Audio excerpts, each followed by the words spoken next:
தாரும். Praise the Lord. Praise the Lord. புதுக்காலம் 12ஆம் வாரம் ஞாயிறுக்கான சிறப்பான வாழ்த்துக்களை உங்க ஒவ்வொருவருக்கும் ரொம்ப மகிழ்ச்சியோடு தெரிவிச்சுக்கிறோம். ஆமா, உங்களை சந்திக்கிறதுல எங்களுக்கு எப்பவுமே ஒரு பெரிய சந்தோஷம். நீங்க தொடர்ந்து பார்த்துட்டு இருக்கிற இன்றைய வார்த்தை யூடியூப் சேனல்ல வாசகத்தின் வழியாக வெளிச்சம் அப்படிங்கிற இந்த நிகழ்ச்சிக்கு உங்களை அன்போடு வரவேற்கிறோம். கண்டிப்பா இந்த நாளோட தொடக்கத்துல நம்ம முழுமையா ஆண்டவர் பாதத்துல ஒப்பு கொடுத்து ஜெபிப்போம். தந்தை, மகன், தூய் ஆவியின் பேராலே ஆமென். ஆமென். எங்களை மிகவும் அன்பாய் நேசிக்கும் எங்கள் அன்பு தந்தையே, இந்த அருமையான நாளுக்காக உமக்கு கோடான கோடி நன்றி செலுத்துகிறோம். ஆமென். கடந்த வாரம் முழுவதும் நீர் எங்களுக்கு அளித்த அனைத்து ஆசீர்வாதங்களுக்கும் மனமார்ந்த நன்றி கூறுகிறோம். இந்த புதிய வாரத்தின் தொடக்கத்தில் உமது பாதத்தில் வந்திருக்கிறோம். ஆமென் ஆண்டவரே. இன்றைய வார்த்தை யூடியூப் சேனலில் வாசகத்தின் வழியாக வெளிச்சம் என்ற இந்த நிகழ்ச்சியை பார்க்கும் பார்வையாளர்கள் ஒவ்வொருவரையும் உமது திருக்கரங்களில் ஒப்படைக்கிறோம். ஆம் ஆண்டவரே. இன்றைய வாசகத்தின் மையக்கருத்தான உறுதியான நம்பிக்கையும் தளராத ஜெபமும் இவர்கள் ஒவ்வொருவரின் உள்ளத்திலும் ஆழமாக வேரூன்றும்படி உருக்கமாக மன்றாடுகிறோம். இவர்கள் வாழ்வில் சந்திக்கும் போராட்டங்களில் நீரே அவர்களுக்கு அடைக்கலமாக இருத்திடும். நிச்சயமா. இவர்களுக்கு தேவையான பாவ மன்னிப்பு, குணமளித்தல், உமது எல்லையற்ற இரக்கம் மற்றும் கிருபை அனைத்தையும் நிறைவாக பொழிந்தருளும். இவர்கள் எந்த சூழ்நிலையிலும் உம்மை விட்டு பிரியாதிருக்க அருள்தாரும். நம்பிக்கையாளர்கள், மறைப்பணியாளர்கள் மற்றும் நற்செய்தி அறிவிப்பாளர்கள் எவ்வித பயமின்றி தைரியமாக கிறிஸ்துவை அறிவிக்க உமது ஆவியானவரை பொழிந்தருளும்.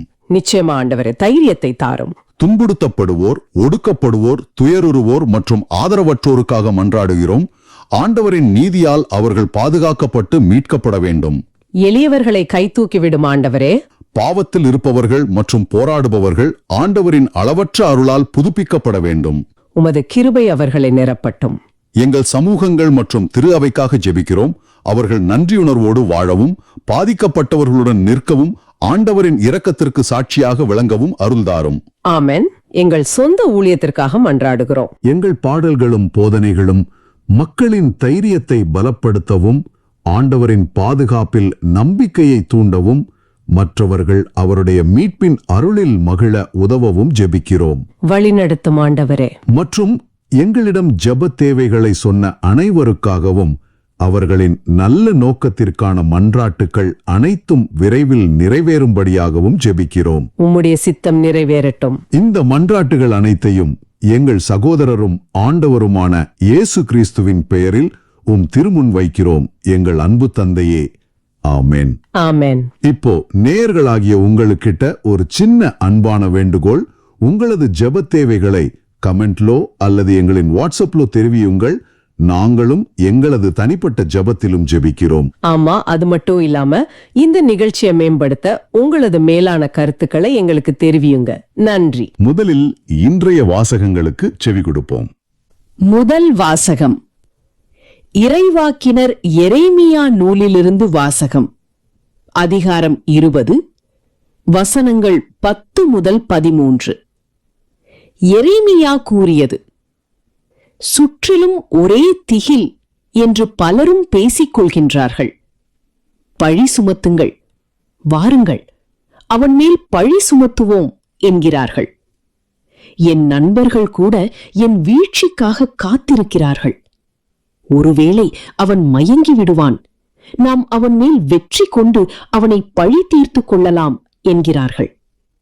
ஆனால் ஆண்டவர் வலிமை வாய்ந்த வீரரைப் போல என்னோடு இருக்கின்றார். எனவே என்னை துன்புறுத்துவோர் இடறி விழுவர். அவர்கள் வெற்றி கொள்ள மாட்டார்கள். அவர்கள் விவேகத்தோடு செயல்படவில்லை. அவர்களின் அவமானம் என்றும் நிலைத்திருக்கும். அது மறக்கப்படாது. படைகளின் ஆண்டவரே, நேர்மையாளரை சோதித்து அறிபவரும் உள்ளுணர்வுகளையும் இதய சிந்தனைகளையும் அறிபவரும் நீரே. நீர் என் எதிரிகளை பழிவாங்குவதை நான் காண வேண்டும். ஏனெனில் என் வழக்கை உம்மிடம் எடுத்துரைத்துள்ளேன். ஆண்டவருக்கு புகழ் பாடுங்கள், அவரை புகழ்ந்தேத்துங்கள். ஏனெனில் அவர் வறியோரின் உயிரை தீயோரின் பிடியினின்று விடுவித்தார். இது ஆண்டவர் வழங்கும் அருள்வாக்கு. இறைவா, உமக்கு நன்றி. பதிலுரை பாடல். திருப்பாடல்கள் 69, 7 முதல் 9, 13, 16, 32 முதல் 34. பல்லவி 13. கடவுளே, உமது பேரன்பினால் எனக்கு பதில்மொழி தாரும்.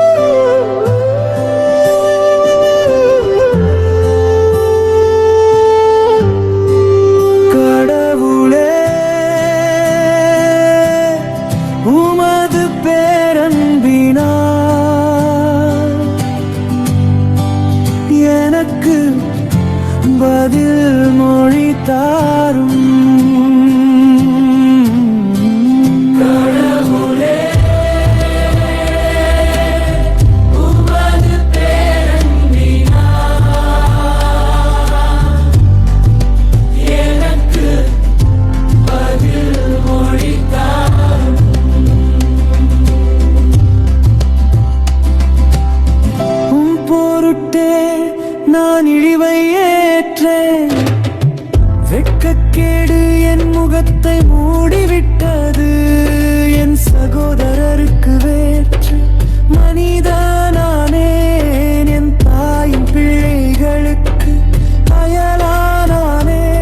உமது இல்லத்தின் மீது எனக்குண்டான ஆர்வம் என்னை எரித்து விட்டது. உம்மை பழித்து பேசினவர்களின் பழிச்சொற்கள் என் மீது விழுந்தன. கடவுளே, உமது பேரன்பினால்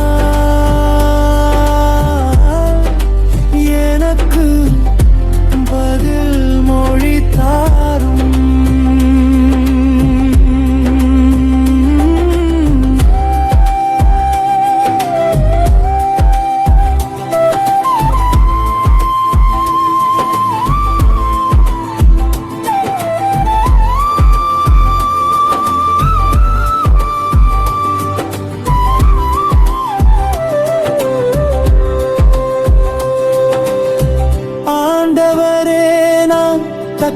காலத்தில் உம்மை நோக்கி விண்ணப்பம் செய்கின்றேன். கடவுளே, உமது ஏனென்பின் பெருக்கினார் எனக்கு பதில் மொழி தாரும்.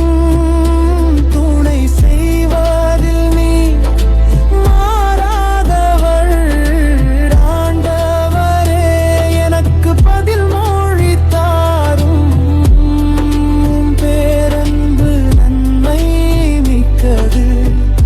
உமது பேரிரக்கத்தை முன்னிட்டு என்னை நோக்கி திரும்பும்.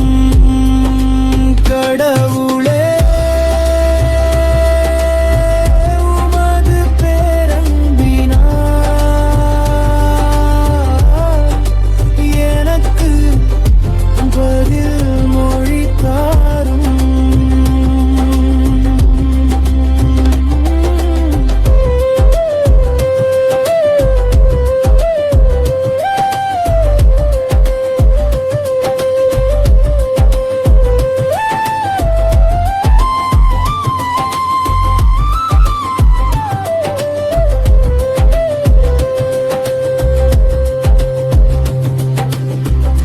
எளியோர் இதை கண்டு மகிழ்ச்சி அடைவார்கள்.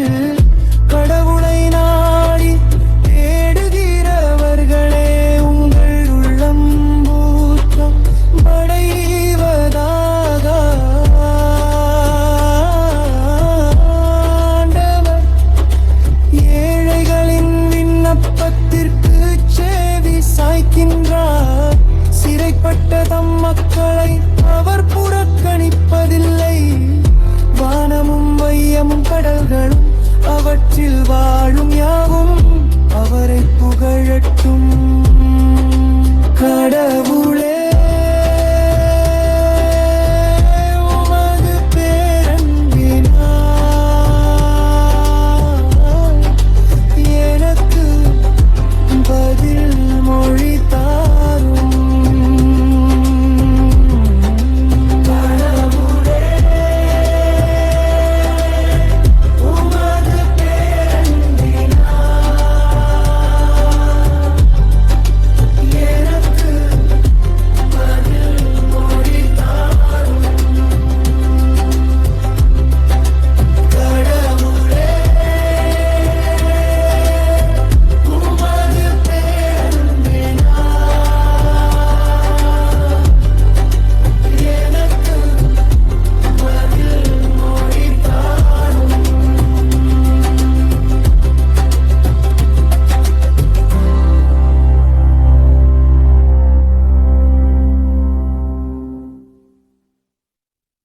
இரண்டாம் வாசகம்.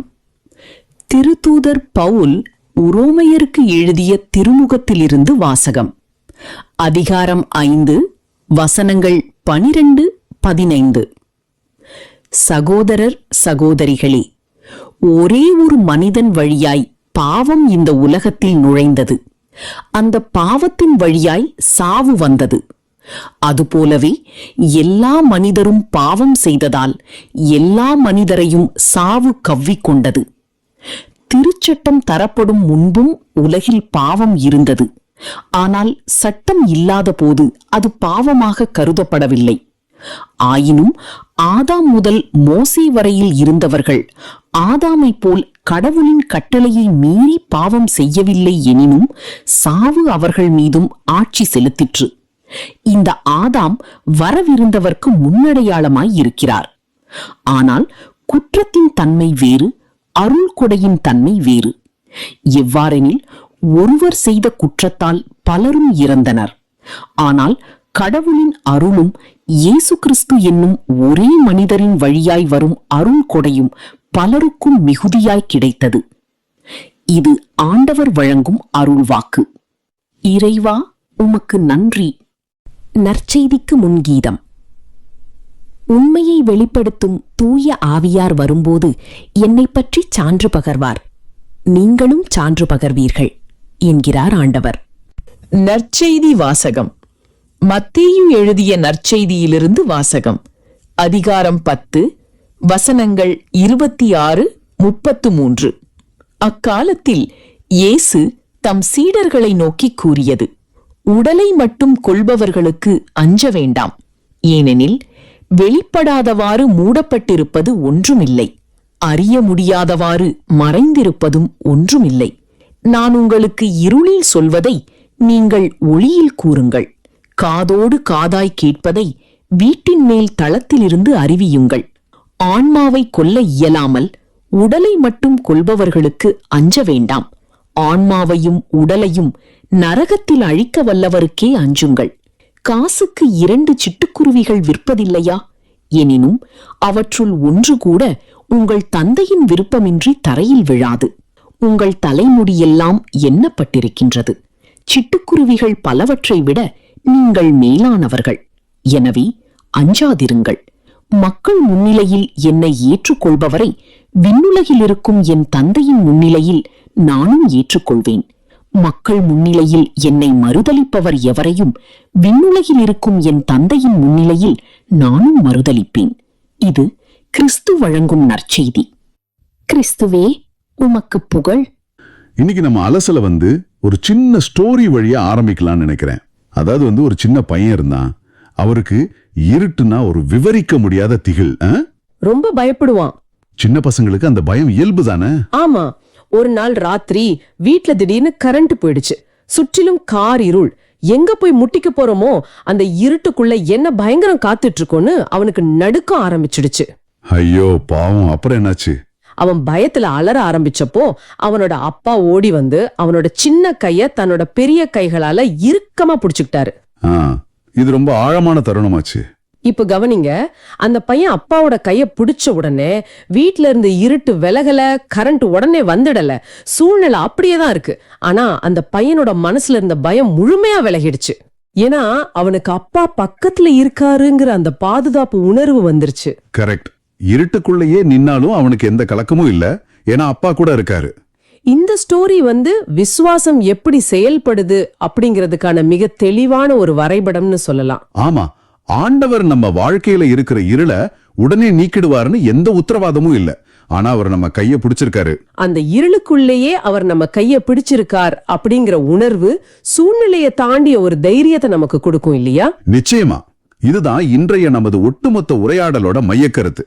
இன்னைக்கு நாம மத்தேயு நற்செய்தி, ரோமையர் திருமுகம், இறைவாக்கினர் எரேமியா நூல் மற்றும் திருப்பாடல்கள், இந்த வாசகங்கள் எல்லாம் சேர்ந்து நமக்கு என்ன சொல்லுதுன்னு பார்க்க போறோம். ஆமா, இந்த வாசகங்கள் எப்படி நம் அன்றாட வாழ்வில் உள்ள பயங்களை எதிர்கொள்ளவும் ஆண்டவரின் பாதுகாப்பை உணரவும் உதவுது அப்படிங்கறத மிக துல்லியமாக அலச போகிறோம். இயேசு ஏன் தன் சீடர்களை பார்த்து திரும்ப திரும்ப அஞ்ச வேண்டாம் அப்படின்னு சொல்றாரு? இத இந்த நவீன காலத்துல நேயர்களான நீங்க சந்திக்கிற அன்றாட சவால்களோட எப்படி பொருத்தி பார்க்க போறோம் அப்படிங்கறத விளக்குவதுதான். எக்ஸாக்ட்லி. இப்போ இயேசு தன்னுடைய சீடர்களை பார்த்து, அவர்களை கண்டு நீங்கள் அஞ்ச வேண்டாம், வெளிப்படாமல் இருக்க மூடப்பட்டிருப்பதும் ஒன்றும் இல்லை, அறிய முடியாதவாறு மறைந்திருப்பதும் ஒன்றும் இல்லை அப்படின்னு சொல்றாரு. இங்க இயேசு ஒரு முக்கியமான மனநிலையை உருவாக்குறாரு. அந்த சீடர்கள் யாருன்னு கொஞ்சம் யோசிச்சு பாருங்க. அவங்க சாதாரண மீனவர்கள், வரி வசூலிப்பவர்கள். ஆமா, அவங்களுக்கு எந்த பெரிய பின்னணியும் கிடையாது. உண்மைதான். ஆனா அவங்க முன்னாடி நிக்கிறது அன்றைய உலகத்தையே ஆட்டி படைச்ச மாபெரும் ரோமானிய பேரரசு மற்றும் அதிகாரமிக்க மதத் தலைவர்கள். அவங்கள பார்த்து பயப்பட வேண்டான்னு இயேசு தைரியம் கொடுக்கிறாரு. அந்த தைரியத்தை அவர் எப்படி விதைக்கிறார் அப்படிங்கறதா எனக்கு ரொம்ப ஆச்சரியமா இருக்கு. எப்படி சொல்றீங்க? அவர் சொல்றாரு, நான் உங்களுக்கு இருளில் சொல்வதை நீங்கள் ஒளியில் கூறுங்கள், காதோடு காதாய் கேட்பதை வீட்டின் மேல்தளத்திலிருந்து அறிவியுங்கள் அப்படின்னு. ஆமா, இங்க எனக்கு ஒரு சின்ன குழப்பம் எப்பவுமே வரும். ஆண்டவரோட வார்த்தை அப்படிங்கிறது உலகத்துக்கான வெளிச்சம்னு நம்ம சொல்றோம். அப்போ ஆரம்பத்திலேயே பகல் வெளிச்சத்துல எல்லார்கிட்டையும் ஓப்பனா நேரடியாவே சொல்லிருக்கலாமே. எதுக்காக முதல்ல ரகசியமா இருட்டுல காதோட காதா சொல்லணும்? இது ரொம்ப நியாயமான ஒரு கேள்வி. நாம இருள் அப்படிங்கிற வார்த்தையை கேட்ட உடனே அதை ஏதோ ஒரு கெட்ட விஷயமாகவோ அல்லது ரகசியமாகவோ நினைக்கிறோம் இல்லையா? ஆமா, பொதுவா அப்படிதானே தோணும். ஆனா இங்க இருள் அப்படிங்கிறது ஒரு தனிமையான, நெருக்கமான ஆன்மீக தயாரிப்புக்கான நேரத்தை குறிக்குது. ஓ, தயாரிப்புக்கான நேரமா? ஆமா. ஒரு விதை மண்ணுக்கடியில இருட்டுல தான் முதல்ல முளைவிட ஆரம்பிக்கும். அதுபோல சீடர்களை புது வாழ்வுக்கு, ஒரு பெரிய ஊழியத்துக்கு அனுப்புறதுக்கு முன்னாடி இயேசு அவங்களோட தனிப்பட்ட முறையில ரொம்ப நேரம் செலவழிச்சாரு. ரைட். அந்த ரகசியமான ஆழமான தனிப்பட்ட உறவுல தான் அவங்களுக்கான அடித்தளம் அமைக்கப்படுது. ஓ, அப்ப அந்த இருள் அப்படிங்கிறது சீடர்களுக்கும் ஆண்டவருக்கும் இடையிலான அந்த நெருக்கமான உறவை குறிக்குது. அவங்க பொதுவெளியில போய் நிக்கிறதுக்கு தேவையான பலத்தை அந்த அமைதியான நேரத்துல தான் இயேசு உங்களுக்கு கொடுத்தாரு. சரியா? எக்ஸாக்ட்லி. இதோட நவீன கால பயன்பாடு என்னன்னு கொஞ்சம் சிந்திச்சு பாருங்க. சொல்லுங்க. இன்னைக்கு இருக்கிற நம்ம சமூகத்துல எல்லாரும் எல்லா விஷயத்தையும் உடனே வெளியில சொல்லிடணும்னு நினைக்கிறாங்க, குறிப்பா சமூக வலைத்தளங்கள்ல. ஆமா, சோசியல் மீடியால உடனே போஸ்ட் பண்ணிடணும்னு நினைப்பாங்க.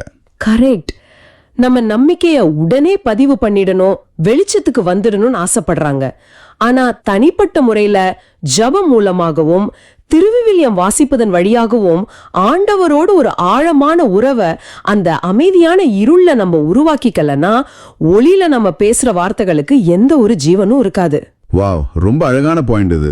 இருளில் ஆண்டவரோடு நாம் பேசும் அந்த தனிப்பட்ட நேரம் தான் ஒளியில் நாம் எதிர்கொள்ளும் சவால்களை தாங்குவதற்கான பலத்தை தருது. ரொம்ப அருமையான விளக்கம். உள்ளுக்குள்ள ஒரு ஆழமான தயாரிப்பு இல்லைன்னா வெளியில நாம சொல்றது வெறும் சத்தமா மட்டும்தான் இருக்கும். கண்டிப்பா. சரி, இப்போ இந்த தயாரிப்பு முடிஞ்சதும் சீடர்கள் வீட்டின் மேல் தளத்துல ஏறி ஒளியில போய் உண்மையை உறக்க சொல்லும் போது கண்டிப்பா அவங்களுக்கு பெரிய எதிர்ப்புகள் வரும் இல்லையா? ஆமா, நிறைய எதிர்ப்புகள் வரும். அந்த எதிர்ப்புகளால் வரும் பயத்தை எப்படி எதிர்கொள்வது அப்படிங்கறது தான் அடுத்த வசனத்துல இயேசு ரொம்ப அதிரடியா சொல்றாரு. உடலை மட்டும் கொள்பவர்களுக்கு அஞ்ச வேண்டாம் அப்படின்னு.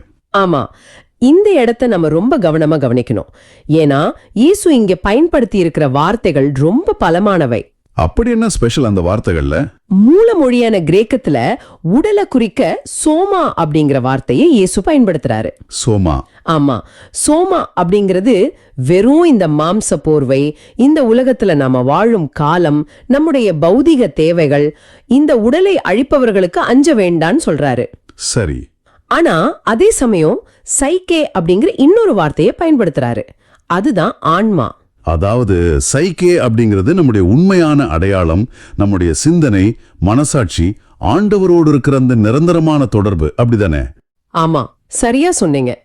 இந்த ஆன்மா மற்றும் உடல் இரண்டையும் நரகத்தில் அழிக்க வல்லவருக்கே அஞ்சுங்கள் அப்படின்னு இயேசு எச்சரிக்கிறார். இங்க நரகம் அப்படிங்கிறது ரொம்ப பயமுறுத்துற ஒரு வார்த்தையா இருக்கு. இங்க நரகம் அப்படிங்கிறதுக்கு மூல மொழியில கெஹென்னா அப்படின்னு சொல்லப்பட்டிருக்கு. கெஹென்னா. ஆமா, இந்த கெஹென்னா அப்படிங்கிறது ஏதோ ஒரு கற்பனையான இடம் கிடையாது.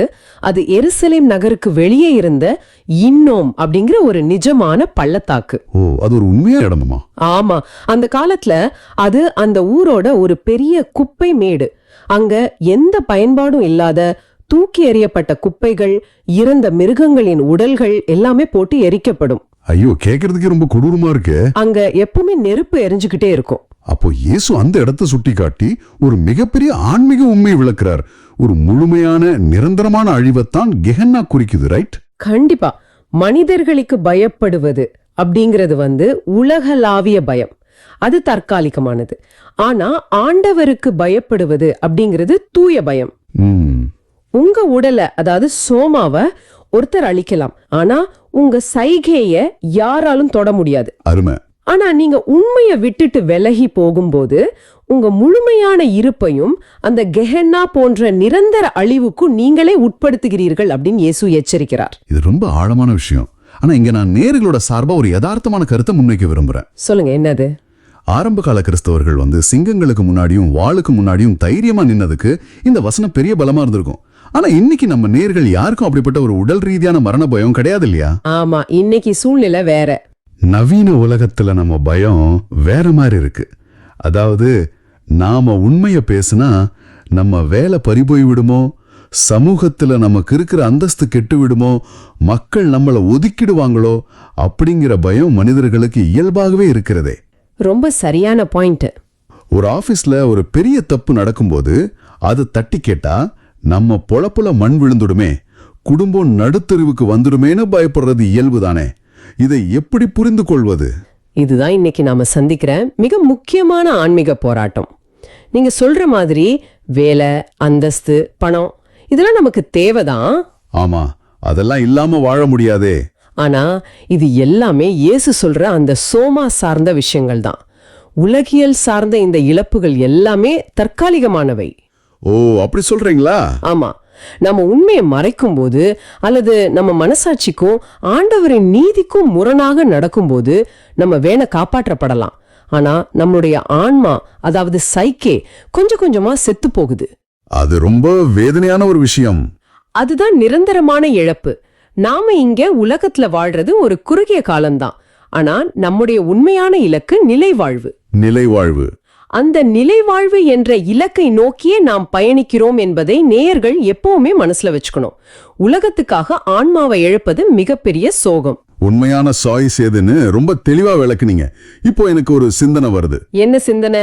ஆண்டவருக்கு அஞ்ச வேண்டும், ஆன்மாவை நரகத்தில் அழிக்க வல்லவருக்கு அஞ்ச வேண்டும்னு சொன்ன உடனே பலருக்கு ஆண்டவர் ஒரு கடுமையான நீதிபதி, நாம தப்பு பண்ணுனா உடனே தண்டிக்கிறதுக்கே காத்துட்டு இருக்கிற ஒரு பயமுறுத்தும் தந்தை அப்படின்னு ஒரு பிம்பம் உருவாயிடும். ஆமா, நிறைய பேர் அப்படி தப்பா நினைக்க வாய்ப்பு இருக்கு.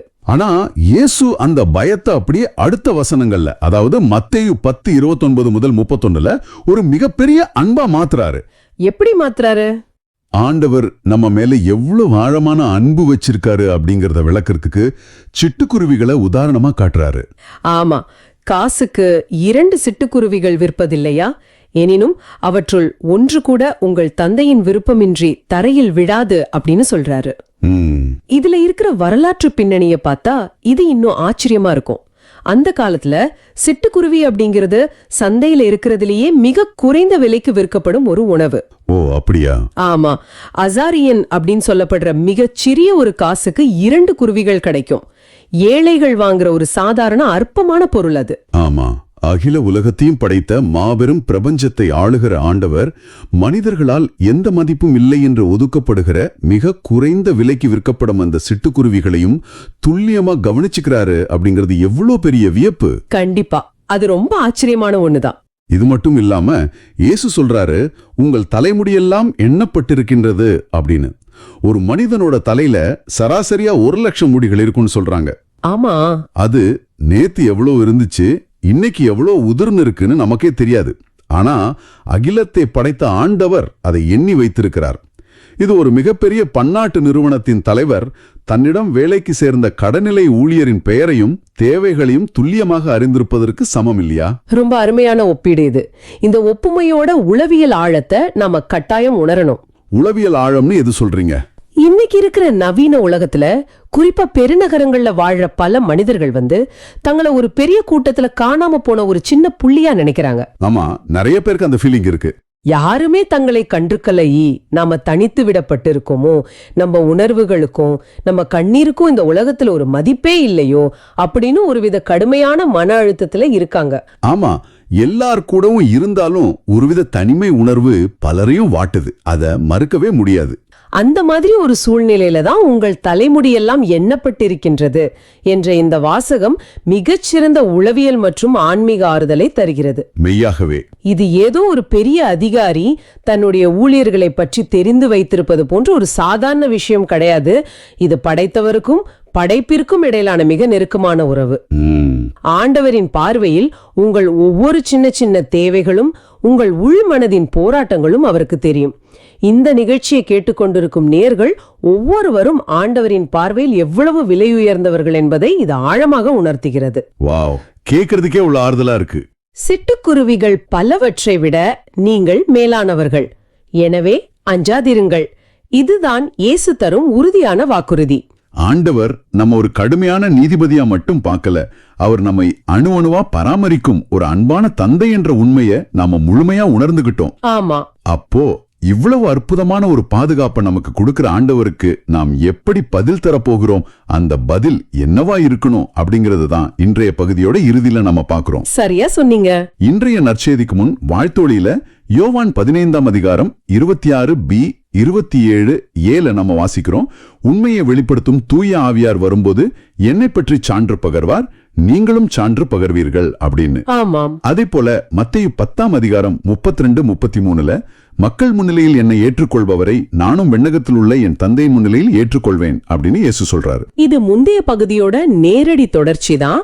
ஆண்டவர் நம்மோடு இருக்காரு, நம்முடைய ஒவ்வொரு முடியையும் அவர் எண்ணி வைத்திருக்கிறார் அப்படிங்கறத முழுசா நம்புற நாம அந்த ஆண்டவரை மற்றவர்கள் முன் துணிவோடு ஏற்றுக்கொள்வதே அந்த ஆழமான அன்பிற்கான உண்மையான பதில் தரும் முறையாகும். ஓ, அதான் சான்று பகிர்தலாம்.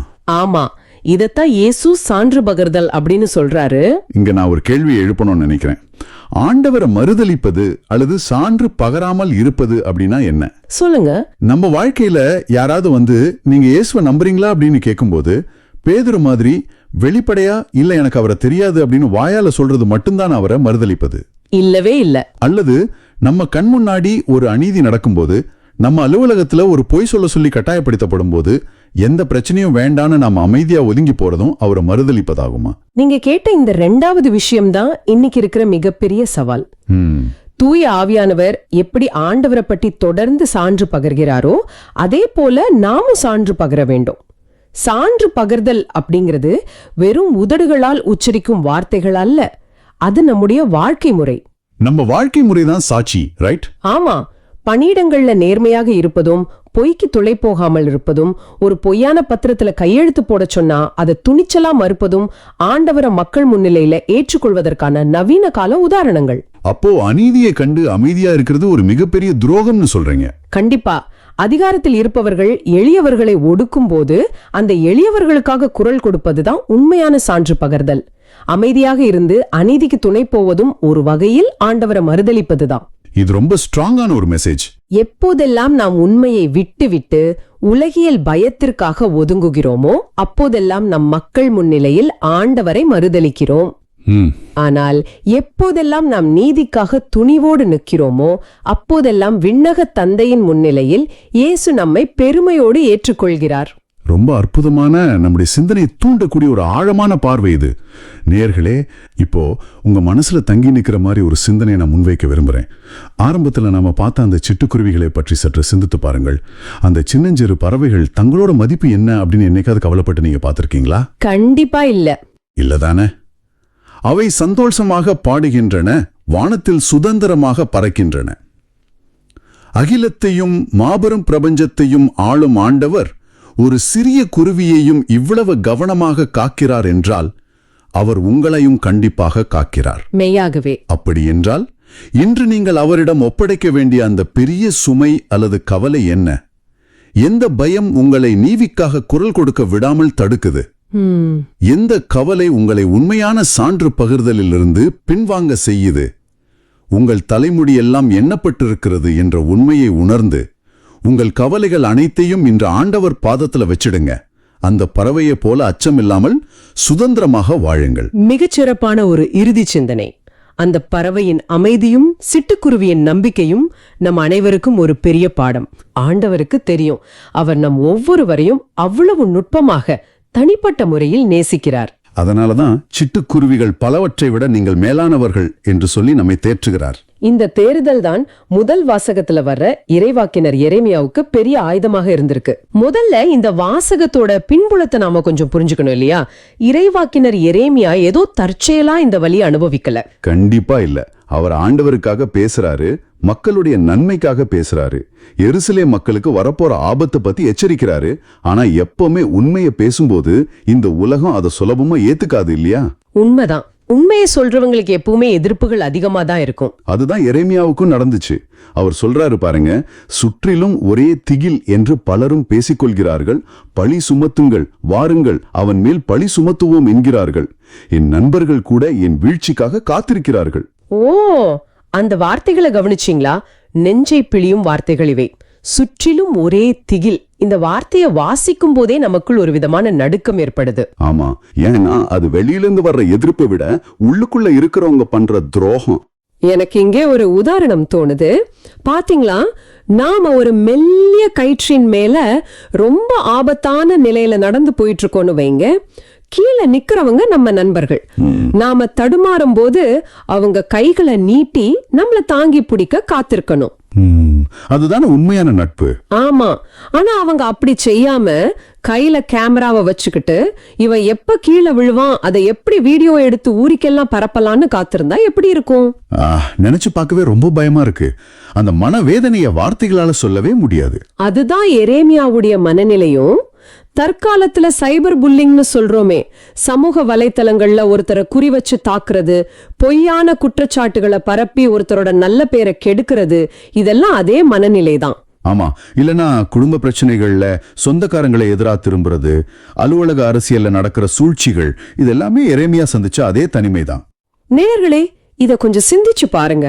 உங்களுக்கு நெருக்கமானவங்களே உங்களை பழி தீர்த்துக்கலாம்னு நினைக்கும் போது ஏற்படுற அந்த மன அழுத்தத்தை, அந்த இருட்டை நீங்க எப்படி எதிர்கொள்றீங்க? உங்களை சுற்றி இருக்கிறவங்க எல்லாருமே உங்களுக்கு எதிரா திரும்புறது போல தோன்ற அந்த திகிலை எப்படி தாங்கிக்கிறீங்க? இது ரொம்ப முக்கியமான ஒரு கேள்வி. ஆமா, அப்படி ஒரு திகில்ல மாட்டிக்கொள்ளும் போது மனித மனசு பொதுவா 2 விதமா செயல்படும் தோணுது. ஒன்னு, முற்றிலுமாக உடைஞ்சு போய் ஏதாவது தப்பான முடிவுகளை எடுக்கிறது. ஆமா, மன அழுத்தம் தாங்க முடியாம பல பேர் அப்படி பண்றாங்க. அல்லது எதிரிகளை போலவே தானும் வஞ்சகமா மாறி பழிக்கு பழி வாங்க துடிக்கிறது. இது 2ல ஏதாவது ஒண்ணுதான் நடக்கும். ஆனா எரேமியா இந்த 2யுமே செய்யலையே. அங்கதான் அவருடைய பார்வை ரொம்ப வியக்கத்தக்க வகையில மாறுது. அவர் சொல்றாரு, ஆனா ஆண்டவர் வலிமை வாய்ந்த வீரரை போல என்னோடு இருக்கின்றார் அப்படின்னு. அந்த ஆனால் அப்படிங்கிற வார்த்தை அது எல்லா வச்சையும் மாத்திடுது இல்லையா? சூழ்நிலை அப்படியேதான் இருக்கு. ஆனா எரேமியாவோட பார்வை முற்றிலுமா மாறிடுச்சு. அந்த ஆனால் அப்படிங்கிற ஒரு சின்ன வார்த்தைக்குள்ள மிகப்பெரிய ஆன்மீக புரட்சியே அடங்கி இருக்கு. கவனிங்க, எரேமியாவை சுற்றி இருந்த அந்த திகில் இன்னும் விலகல. அவரை பழிவாங்க நினைச்ச நண்பர்கள் இன்னும் அவருக்கு பின்னாடி வலை பின்னிட்டு தான் இருக்காங்க. ஆமா, ஆனா விரக்தியிலிருந்து அசைக்க முடியாத நம்பிக்கைக்கு அவருடைய மனசு மாறிடுச்சு. ஆண்டவரை அவர் தன் கண்ணீரை துடைக்கிற ஒரு ஆறுதலான தாயாகவோ இல்ல ஒரு அமைதியான நண்பராகவோ மட்டும் பார்க்கல. பின்ன எப்படி பார்க்கறாரு? இந்த இடத்துல ஆண்டவரை ஒரு வலிமை வாய்ந்த வீரராக தன் பக்கத்திலே நிற்பதாக உணர்றாரு. இது திருவிவிலியத்துல ஆண்டவரை ஒரு மாபெரும் போர் வீரனா பார்க்கிற ரொம்ப ஆழமான இறையல் சிந்தனை. ஓ, ஒரு வலிமை வாய்ந்த வீரர் தன்னுடனே நிற்கிறார் என்று நம்புவது பயத்தை எப்படி நடைமுறையில மாத்தும்? இத நம்ம நேயர்களுக்கு எப்படி புரிய வைக்கலாம்னா, சொல்லுங்க, ஏதாவது உதாரணம் இருக்கா? இருக்கு. நீங்க ஒரு மிகப்பெரிய புயல்ல சிக்கிக்கிட்டீங்கன்னு வைங்க. காத்து பயங்கரமா வீசுது, மரங்கள் எல்லாம் முறிஞ்சு விழுது. நீங்க ஒரு வீட்டுக்குள்ள இருக்கீங்க. அந்த புயலோட சத்தம் இன்னும் உங்களை பயமுறுத்துதுதான். வெளியில பெரிய சத்தம் கேட்டுட்டே இருக்கு. ஆமா, ஆனா அந்த வீடு ஒரு பாறையின் மேல ரொம்ப உறுதியா கட்டப்பட்டிருக்கு. எந்த புயலாலும் அதை அசைக்க முடியாதுங்கிற உண்மையை நீங்க முழுமையா உணர்ந்துட்டீங்கன்னா அந்த புயலை நீங்க பாக்குற விதமே மாறிடும் இல்லையா? கண்டிப்பா. வெளியில என்னதான் புயல் அடிச்சாலும் உள்ளே ஒரு அசைக்க முடியாத அமைதி வந்துரும். ரொம்ப அருமையான விளக்கம் இது. அந்த அமைதி தான் எரேமியாவுக்கும் கிடைச்சது. அந்த அசைக்க முடியாத அமைதி வந்துட்டுதான் எரேமியா அத்தனை உறுதியோடு சொல்றாரு. எனவே என்னை துன்புறுத்துவோர் இடறி விழுவர், அவர்கள் வெற்றி கொள்ள மாட்டார்கள். அவர்கள் விவேகத்தோடு செயல்படவில்லை, அவர்களின் அவமானம் என்றும் நிலைத்திருக்கும், அது மறக்கப்படாது அப்படின்னு. அதாவது தனக்கு எதிரா திட்டமிடுறவங்களோட வீழ்ச்சியை அவர் ரொம்ப தீர்க்கமா பார்க்கறாரு.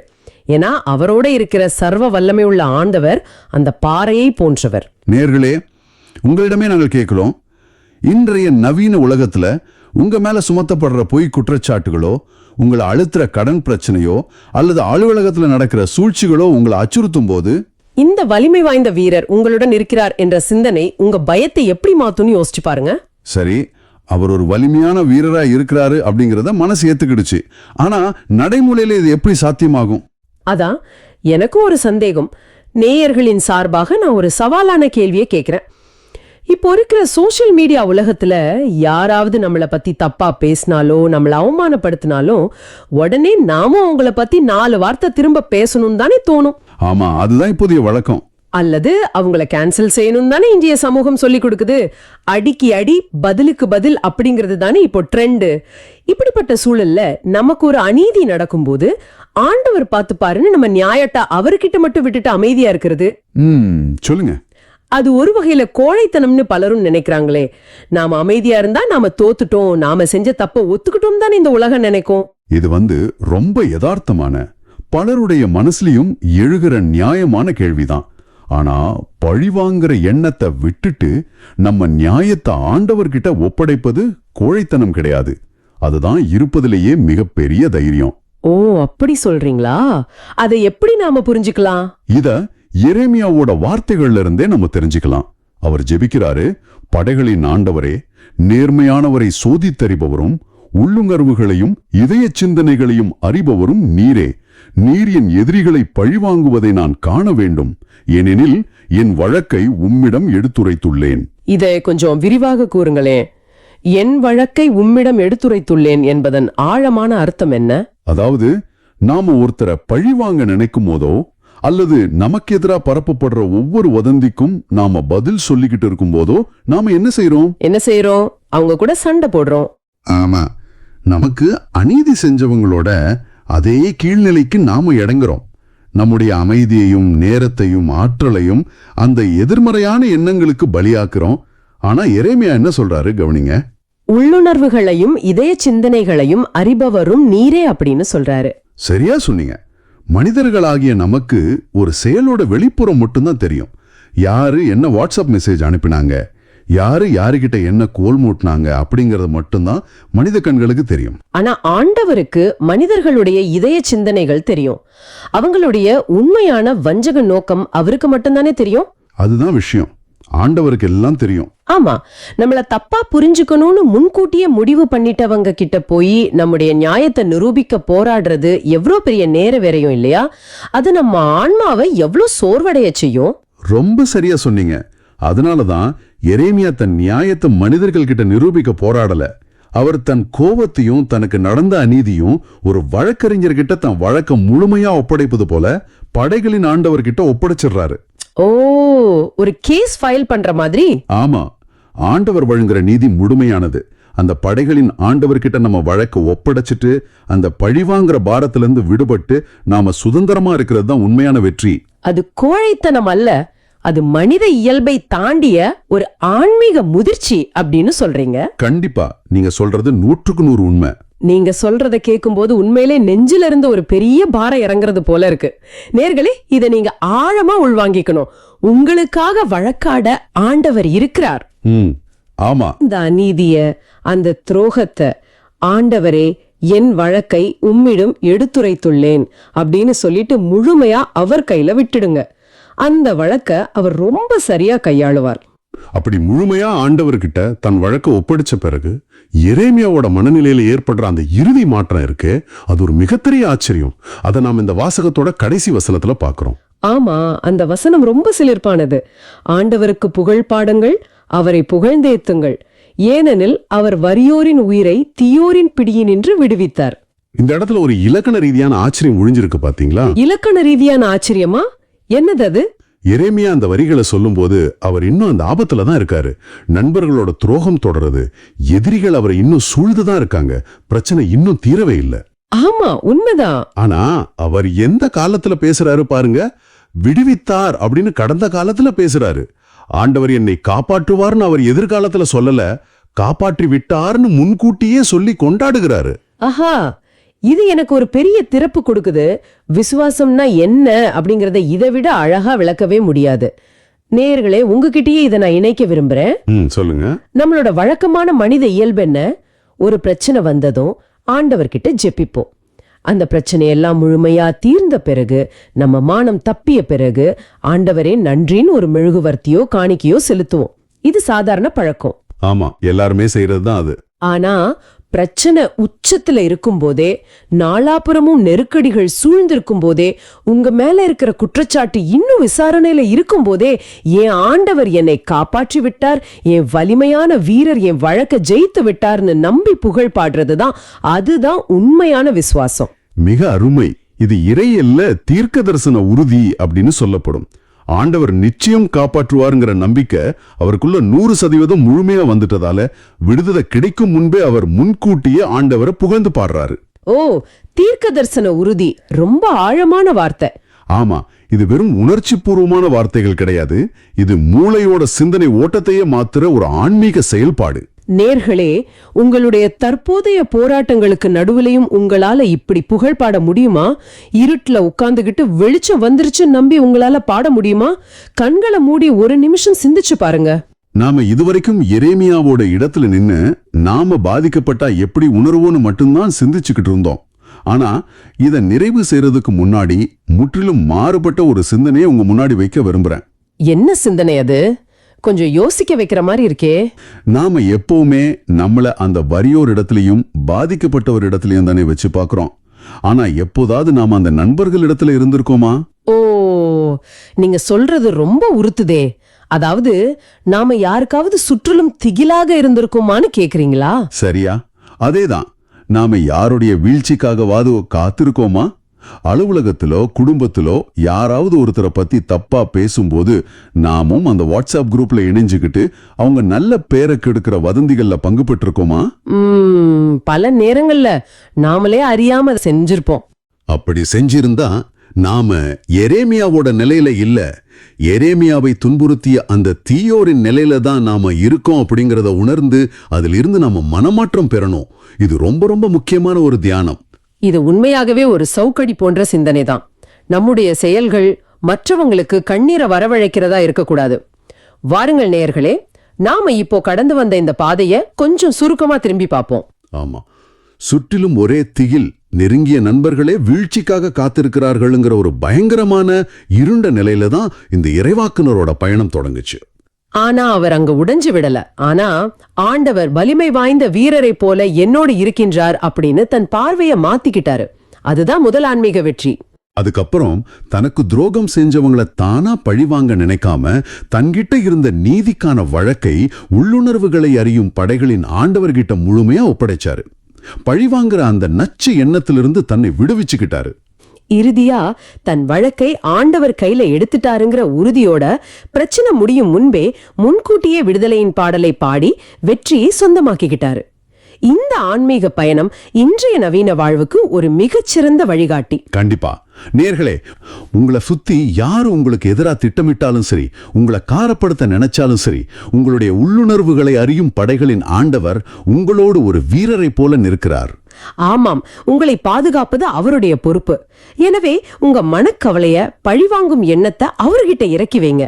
உங்க விடுதலை முன்கூட்டியே தீர்மானம் படுத்துருச்சு. நீங்க செய்ய வேண்டியதெல்லாம் ஒன்னே ஒண்ணுதான். அந்த விடுதலையை நம்பி முன்கூட்டியே ஆண்டவருக்கு புகழ் பாடுவது மட்டுமே. இன்றைய பதிலுரை பாடலான திருப்பாடல்கள் 69 இந்த வலியே அப்படியே பிரதிபலிக்குது. திருப்பாடலாசிரியர் படும் தனிமையையும் வேதனையையும் நாம முதல்ல புரிஞ்சுக்கணும். 7 மற்றும் 8 வசனங்கள்ல அந்த வலி ரொம்ப தெளிவா தெரியுது. ஆமா, அதை படிக்கும்போது ஒரு மாதிரி கணக்குது. உன் பொருட்டே நான் இழிவை ஏற்றேன், வெட்கக்கேடு என் முகத்தை மூடிவிட்டது, என் தாயின் பிள்ளைகளுக்கு அயலானானேன் அப்படின்னு சொல்றாரு. ரொம்ப ஆழமான வார்த்தைகள் இது. இத பார்க்கும்போது எனக்கு என்ன தோணுதுன்னா, நீங்க கூட ரிலேட் பண்ணிக்கலாம். இது எப்படி இருக்குன்னா, நாம எந்த தப்பும் செய்யாம நம்ம கொள்கைகளுக்காகவோ விசுவாசத்திற்காகவோ நம்ம சொந்த குடும்ப வாட்ஸ்அப் குரூப்ல இருந்தே நம்மளை ஒதுக்கி வைப்பது போல வலிக்கிறது இல்லையா? எக்ஸாக்ட்லி. வெறியில இருக்கிறவங்க நிராகரிக்கிறத விட சொந்த குடும்பம், என் தாயின் பிள்ளைகள் அப்படின்னு அவர் சொல்ற அந்த உறவுகள் நிராகரிக்கிறது இருக்குல்ல, அது மிகப்பெரிய துரோகம். ஆமா, ஒரு மெசேஜ் போட்டா யாரும் ரிப்ளை பண்ண மாட்டாங்க, ஆனா அவங்களுக்குள்ள தனியா பேசிப்பாங்க. அந்த ஃபீலிங் ரொம்ப மோசம். கரெக்ட். திருவிவிலியத்தின் மூல மொழியான எபிரேயத்துல முசார் அப்படிங்கிற ஒரு வார்த்தையை எங்க பயன்படுத்தியிருக்காங்க. அது கருத்தும் முற்றிலுமாக அந்நியப்படுத்தப்பட்டவன். ஓ, அடையாளமே தெரியாத ஒருவனை போல பார்க்கப்படுவது. ரைட்டா? அதேதான். ஆனா இங்க ஒரு முக்கியமான விஷயத்தை நாம கவனிக்கணும். 9ஆம் வசனத்துல அவர் சொல்றார், உமது இல்லத்தின் மீது எனக்குண்டான ஆர்வம் என்னை எரித்து விட்டது அப்படின்னு. அதாவது ஆண்டவர் மேல அவர் வச்சிருக்கிற அளவுகோலற்ற அன்பின் காரணமா தான் அவர் இதையெல்லாம் அனுபவிக்கிறாருன்னு சொல்றீங்களா? ஆமா, தான் செஞ்ச தப்புக்காக அவர் இந்த அவமானத்தை சுமக்கல. ஆண்டவர் மேல அவர் கொண்ட வைராகியத்துக்காக, சத்தியத்துக்காக சுமக்கிறார். ஆண்டவரை பழிப்பவர்களின் பழிச்சொற்கள் அவர் மேல விழுது. ஒரு நிமிஷம், இங்கதான் எனக்கு ஒரு பெரிய சந்தேகம் வருது. நம்ம பார்வையாளர்களுக்கும் இந்த டவுட் வரலாம். கேளுங்க, என்ன டவுட்டு? உன் பொருட்டே நான் இழிவை ஏற்றேன் அப்படின்னு சொல்றத வச்சுக்கிட்டு நாம நம்மள ஒரு மிதிவாதியா, அதாவது டோர்மேட் மாதிரி மாத்திக்கணுமா? இது ரொம்ப முக்கியமான ஒரு கேள்வி. ஏன்னா ஒரு டாக்ஸிக் வேலை இடத்துலயோ இல்ல நம்மை தொடர்ந்து காயப்படுத்துற ஒரு உறவுலையோ ஆண்டவருக்காக நான் இதை பொறுத்துக்கிறேன், என்னை எவ்வளவு வேணாலும் மிதிச்சுக்கோங்க அமைதியா அடங்கி போறதுதான் விசுவாசமா? இது ஒரு வகையான விக்டிம் மென்டாலிட்டி வளர்க்காதா? நிச்சயமா இல்ல. ஆண்டவருக்காக இழிவை ஏற்பது அப்படிங்கிறதும் டாக்ஸிக் மனிதர்களிடம் மிதிவாதியாக இருப்பதும் ஒன்னல்ல.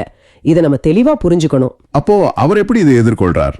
திருப்பாடல் ஆசிரியர் இங்க என்ன சொல்றாருன்னா, தான் நம்புற உண்மைய, தன் விசுவாசத்தை சமரசம் செய்யாததால வர்ற இழிவை அவர் தைரியமா ஏற்கிறாரு. தப்புக்கு துணை போகாததால அவர் ஒதுக்கப்படுறாரு. ஓ, அவர் மனிதர்கள் முன்னாடி அமைதியா ஒடுங்கி போகல. Right, correct. அவர் பயந்து போய் யாருக்கும் அடிமையாகல. மாறாக தன்னுடைய வலிய, கோபத்தை நேரா ஆண்டவர் முன்னாடி ஒரு பெரிய கூக்குரலா வெளிப்படுத்துறார். தியாகம் அப்படிங்கிறது சத்தியத்துக்காக நிமிர்ந்து நிக்கிறது. இது ரொம்பவே தெளிவான ஒரு பார்வை. அப்போ நம்ம விசுவாசத்துக்காகவோ நேர்மைக்காகவோ நாம ஒதுக்கப்படும் போது நான் என்ன தப்பு பண்ணேன்னு சுய பரிதாபத்துல விழக்கூடாது. கண்டிப்பா விழக்கூடாது. மாறாக இது நான் ஆண்டவருக்காக ஏற்கும் ஒரு தியாகம், ஒரு சாட்சிய வாழ்வுன்னு அந்த மைண்ட் செட்டை மாத்திக்கணும். இப்போ அந்த நிராகரிப்புக்கு ஒரு அர்த்தம் கிடைக்குது. அதேதான். இதனாலதான் அவர் தன்னை தனிமைப்படுத்தின மனிதர்கள் கிட்ட போய் நியாயம் கேட்காம நேரா ஆண்டவரை நோக்கி திரும்புறார். அத பத்தி 13ஆம் வசனத்துல பாக்குறோம். ஆண்டவரே, நான் தக்க காலத்தில் உம்மை நோக்கி விண்ணப்பம் செய்கின்றேன் அப்படின்னு அவர் சொல்றாரு. இங்கதான் என்னுடைய அடுத்த புஷ்பேக் வருது. சொல்லுங்க. இப்ப இருக்கிற காலத்துல நமக்கெல்லாம் இன்ஸ்டன்டா வேணும். ஒரு மெசேஜ் அனுப்புனா உடனே ப்ளூ டிக் வரணும். ஆனா இங்க என்னடானா தக்க காலம்னு ஒண்ணு இருக்கு. ஆமா, காத்திருப்பு எப்பவுமே கடினம்தான். இந்த நிகழ்ச்சியை கேட்கிற ஒருத்தர் பல வருஷமா ஒரு வேலைக்காகவோ, குழந்தை பாக்கியத்துக்காகவோ, இல்ல ஒரு நோயிலிருந்து விடுதலைக்காகவோ கண்ணீரோட ஜெபம் பண்ணிட்டு இருக்கலாம். அவங்க கிட்ட போய் தக்க காலத்துக்காக காத்திருங்கன்னு சொன்னா எவ்வளவு கோபம் வரும்? ஆண்டவர் ஒரு குறிப்பிட்ட டைம் டேபிள் வச்சிருக்கிறாரா? ரொம்ப யதார்த்தமான கேள்வி இது. ஆனா இந்த தக்க காலம் அப்படிங்கிறது காலண்டர்ல குறிக்கப்பட்டிருக்கிற ஒரு தேதியோ வாட்ச்ல பாக்குற ஒரு நேரமோ கிடையாது. அப்போ அது என்ன? 16ஆம் வசனத்துல அவர் சொல்றாரு, ஆண்டவரே எனக்கு பதில் மொழி தாரும், உம் பேரன்பு நன்மை மிக்கது அப்படின்னு. அவர் எந்த ஒரு டைம் லைனையும் ஆண்டவர் முன்னாடி வைக்கல. உடனே ஒரு மேஜிக் செஞ்சு என்ன காப்பாத்துன்னு அவர் கேட்கல. எக்ஸாக்ட்லி. தன்னுடைய தகுதியோ, நான் இவ்வளவு நாளா கஷ்டப்படுறேனே என்கிற அனுதாபத்தையும் முன்னிலைப்படுத்தல. ஆண்டவருடைய சுபாவமான பேரன்பை எபிரேய மொழியில ஹெசட் அப்படின்னு சொல்வோம். அந்த உடன்படிக்கையின் அன்பை நம்புறார். ஓ, ஹெசட் எந்த சூழ்நிலையும் விட்டு கொடுக்காத மாறாத அன்பு இல்லையா? ஆமாம். ஆண்டவருடைய அந்த அன்பின் மேல முழுமையா நம்பிக்கை வைக்கும் போது அந்த காத்திருக்கும் காலம் வீணான காலமா இருக்காது. தக்க காலம் என்பது நம்முடைய இதயம் ஆண்டவருடைய சித்தத்தோடு முழுமையா இணைகின்ற அந்த முதிர்ச்சியின் நேரம்தான். இதை நான் இப்படி புரிஞ்சுக்கிறேன். இப்போ கடல்ல பெரிய புயல் அடிக்குதுன்னு வச்சுப்போம். அந்த நேரத்துல கப்பல்ல இருக்கிறவங்களுக்கெல்லாம் முடிஞ்சிடுச்சுன்னு தோணும். ஆமா. ஆனா அந்த கப்பல் ஆழமான ஒரு நங்கூரத்தோட இணைக்கப்பட்டிருந்தா புயல் அடிக்கிற காலத்துல கப்பல் ஆடுமே தவிர முழுகாது. வாவ், ரொம்ப அருமையான உதாரணம். இங்க நம்ம பிரச்சனைகள் எல்லாம் அந்த புயல் மாதிரி. ஆனா ஆண்டவருடைய அந்த பேரன்பு தான் நங்கூரம். நம்ம ஜெபங்களுக்கு உடனே பதில் கிடைக்கலனாலும் அந்த நங்கூரம் உறுதியா இருக்கிறதால நாம முழுக மாட்டோம். மிகச் சரியான விளக்கம். அந்த நங்கூரத்தின் மேல நமக்கு இருக்கிற அசைக்க முடியாத நம்பிக்கை தான் தக்க காலம் வரைக்கும் நம்மள தாங்கி பிடிக்குது. இதுதான் விசுவாசம். சரி, அவர் அமைதியா காத்திருக்காரு, தனிமையில கஷ்டப்படுறாரு, ஆண்டவர் மேல நங்கூரமா விசுவாசம் வச்சிருக்காரு. ஆனா இது எல்லாமே அவர் தனிப்பட்ட முறையில செய்யற ஒரு விஷயம் தானே. ஆமா. தன்னுடைய அறைக்குள்ள நடக்கிற ஒரு போராட்டம். இதனால அவரை சுற்றி இருக்கிற சமூகத்துக்கு என்ன பயன்? அந்த கேள்விக்கு தான் 32, 33 வசனங்கள் ஒரு பெரிய திருப்பத்தை கொடுக்குது. ஆமா, எளியோர் இதை கண்டு மகிழ்ச்சி அடைவார்கள், ஆண்டவர் ஏழைகளின் விண்ணப்பத்திற்கு செவிசாய்க்கின்றார் அப்படின்னு வருது. இது எனக்கு எப்படி தானுதுன்னா, ஒரு இருட்டான அறையில ஒரு மெழுகுவர்த்தி ஏற்றப்பட்டால் அது ஏற்றியவருக்கு மட்டும் வெளிச்சம் தராது, கரெக்ட், அந்த அறையில உள்ள அனைவருக்குமே வழிகாட்டும். அதுபோலவே இதுவும் இருக்கு இல்லையா? ஒரு தனி மனுஷனோட வலியும் ஜபமும் ஒட்டுமொத்த சமுதாயத்துக்கும் வெளிச்சம் கொடுக்குது. ரொம்ப அழகான பார்வை இது. மனிதர்களுடைய கணக்குப்படி தனிமையில ஒதுக்கப்பட்டு ஜெபம் பண்றவர் ஒரு தோல்வியாளர். ஆனா திருவிவிலியத்தின் பார்வையில அவருடைய விசுவாச போராட்டம் மற்ற எளிய மனிதர்களுக்கு ஒரு பெரிய தைரியத்தை கொடுக்குது. இவரே இவ்வளவு தூரம் உறுதியா இருக்காரு, அப்போ நம்முடைய ஜெபத்தையும் ஆண்டவர் கேட்பார் என்கிற அந்த நம்பிக்கை பரவுது. அதுதான் உண்மையான சாட்சிய வாழ்வு. ஒருத்தர் உடனே போகாம நிமிர்ந்து நின்றால் அது மற்றவர்களுக்கு எவ்வளவு பெரிய பலம். கண்டிப்பா. அதோடு மட்டும் இல்லாம 33வது வசனத்துல சிறைப்பட்ட தம் மக்களை அவர் புறக்கணிப்பதில்லைன்னு வருது. இது வெறும் இரும்பு கம்பிகளுக்கு பின்னாடி இருக்கிற சிறை மட்டும் இல்லையே. நிச்சயமாக இல்ல. இன்னைக்கு இந்த நிகழ்ச்சியை கேட்டுக்கிட்டு இருக்கிற நீங்க ஒருவேளை தீர்க்க முடியாத கடன்கிற சிறைக்குள்ள இருக்கலாம், நாள்பட்ட நோய்கிற சிறையில இருக்கலாம், இல்ல யார்கிட்டையும் சொல்ல முடியாத மன அழுத்தங்கிற சிறையில இருக்கலாம். ஆண்டவர் உங்களை புறக்கணிக்க மாட்டார். இது எவ்வளவு பெரிய வாக்குறுதி பாருங்க. அந்த வாக்குறுதியோட தொடர்ச்சியா 34ஆம் வசனத்துல துருப்பாடலாசிரியர் தன்னுடைய பார்வையை கொஞ்சம் கொஞ்சமா விரிவுபடுத்துறார். வானமும் வையமும் கடல்களும் அவற்றில் வாழும் யாவும் அவரை புகழட்டும்னு சொல்றாரு. இப்போ இத கொஞ்சம் பின்னோக்கி பாருங்க. 7ஆம் வசனத்துல நான் என் தாயின் பிள்ளைகளுக்கு அயலான் ஆனேன், ஒரு சின்ன வீட்டுக்குள்ள ஆரம்பிச்ச அந்த கண்ணீர் குரல் இப்போ பிரபஞ்சத்தின் புகழ்ச்சி குரலாக விரிவடையுது. உண்மையிலேயே இது ஒரு பிரம்மாண்டமான ஆன்மீக பயணம். அவர் மனிதர்கள் கிட்ட நியாயம் தேடாம ஆண்டவருடைய பேரன்பை நம்பி தக்க காலத்துக்காக காத்திருந்தார். அதனுடைய விளைவு ஒரு மெழுகுவர்த்தி போல மற்றவர்களுக்கு வெளிச்சம் கொடுத்துச்சு. ஆமா, இப்போ அந்த விடுதலை ஒட்டுமொத்த படைப்போட புகழ்ச்சியா மாறுது. சோ நம்முடைய சின்ன சின்ன தனிப்பட்ட போராட்டங்களுக்கும் பிரபஞ்ச அளவிலான கடவுளின் திட்டத்திற்கும் ஒரு பெரிய தொடர்பு இருக்கு. இந்த திருப்பாடலின் ஆசிரியர் தன் பிரச்சனைகள் எல்லாம் தீர்ந்த பிறகு எல்லாம் நல்லபடியாக முடிந்து விட்டது என்று ஆண்டவரை புகழவில்லை. ஓ, இது ரொம்ப முக்கியமான பாயிண்ட். அவர் தன் கண்ணீரின் நடுவே தன்னை சுற்றி எதிரிகளும் அவமானங்களும் இருக்கும் போதே ஆண்டவரின் பேரன்பை நினைத்து புகழ்கிறார். உங்கள் வாழ்வில் இன்று நீங்கள் கடந்து செல்லும் இருளான பாதையிலும் உங்களுடைய சூழ்நிலைகள் இன்னும் மாறாத நிலையிலும் அந்த பேரன்பை பார்த்து உங்களால் புகழ முடியுமா?